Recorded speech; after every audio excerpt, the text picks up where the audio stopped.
আসসালামু আলাইকুম ওয়া রাহমাতুল্লাহ। আজকে আমরা আলোচনা করব সারা দেশে আলোচিত রাসেল ভাইপার নিয়ে। প্রিয় দর্শক, আমাদের অনেকের মনেই প্রশ্ন জেগে থাকে, রাসেল ভাইপার কি কারো ষড়যন্ত্র? রাসেল ভাইপার বিলুপ্ত করার উপায় কি? রাসূল সাল্লাল্লাহু আলাইহি সাল্লাম এ সম্পর্কে কি বলেছেন? ইনশাল্লাহ আজকে আমরা এ বিষয়গুলো নিয়ে পূর্ণাঙ্গ আলোচনা করার চেষ্টা করব। তাই ভিডিওটি না টেনে শেষ পর্যন্ত দেখুন। চ্যানেলে নতুন হয়ে থাকলে এখনই সাবস্ক্রাইব করে দিন।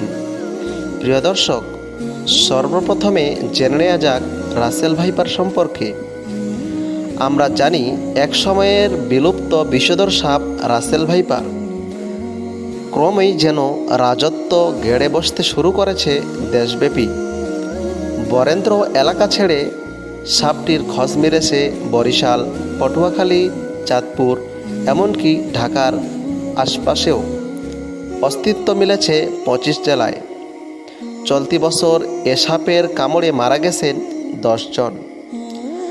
রাসেল ভাইপার দেখতে অনেকটা অজগরের বাচ্চার মতো, ছোট ও সরু লেজ বিশিষ্ট। দৈর্ঘ্যে 3 থেকে 5 ফুট পর্যন্ত হয়ে থাকে। মাথা চ্যাপ্টা, ত্রিভুজাকার এবং ঘাড় থেকে আলাদা। শরীর জুড়ে অনেকটা চাঁদের মতো গাঢ় বাদামি গোল গোল দাগ। সাপটির দৈহিক এই বৈশিষ্ট্যের কারণে শুকনো পাতা বা ধান ক্ষেতের মধ্যে খুব সহজেই লুকিয়ে রাখতে পারে নিজেকে। রাসেল ভাইপার সাপ চন্দ্রবোড়া বা উলুবোড়া নামেও পরিচিত। সাধারণত সাপ মানুষকে এড়িয়ে চললেও ঠিক উল্টো স্বভাব রাসেল ভাইপারের। নিজেকে বিপন্ন বা বিপদগ্রস্ত মনে করলেই করে বসে আক্রমণ। আক্রমণের ক্ষেত্রে এটি এত ক্ষিপ্র যে 1 সেকেন্ডের 16 ভাগের 1 ভাগ সময়ই সবল বসিয়ে দিতে পারে যে কাউকে। ক্ষেপে গেলে শব্দ করে প্রচণ্ড জোরে, ঠিক যেন প্রেসার কুকারের মতো। সবলের 5 মিনিটের মধ্যে ফুলে যায় ক্ষতস্থান। এর বিষ নষ্ট করে দিতে পারে ফুসফুস, কিডনি সহ বিভিন্ন অঙ্গ প্রত্যঙ্গ। বেশিরভাগ সাপ ডিম পারলেও রাসেল ভাইপার বাচ্চা দেয়। গর্ভধারণ শেষে স্ত্রী রাসেল ভাইপার সাধারণত 20 থেকে 40টি বাচ্চা দেয়, তবে 80টি পর্যন্ত বাচ্চা দেওয়ার রেকর্ডও আছে।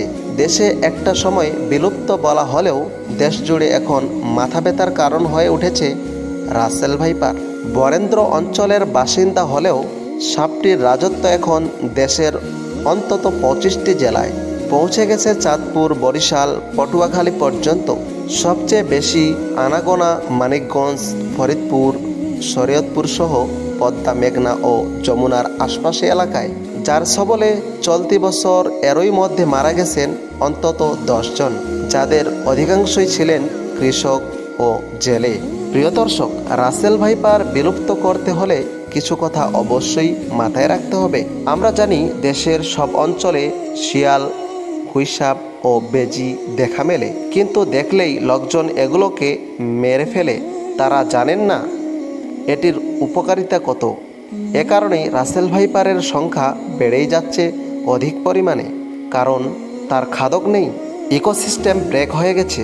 অনেকেই ধারণা করছেন এটা পাশের বন্ধু দেশের ষড়যন্ত্র হতে পারে, কারণ এই রাসেল ভাইপার ছেড়ে দিলে কৃষকরা ভয়ে পাট খেতে বা ধান খেতে যেতে পারবে না। আর এভাবেই ধ্বংস হয়ে যাবে বাংলাদেশের কৃষিক্ষেত।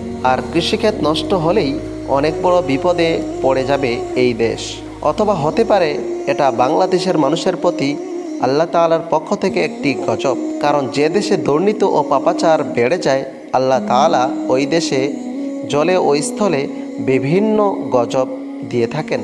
আল্লাহ তাআলা কুরআনে বলেন, জহারুল ফাসাদু ফিল বাররি ওয়াল বাহরি বিমা কাসাবাত আইদিন নাস লিয়ুযীকাহুম বা'দাল্লাযী আমিলু লাআল্লাহুম ইয়ারজিউন।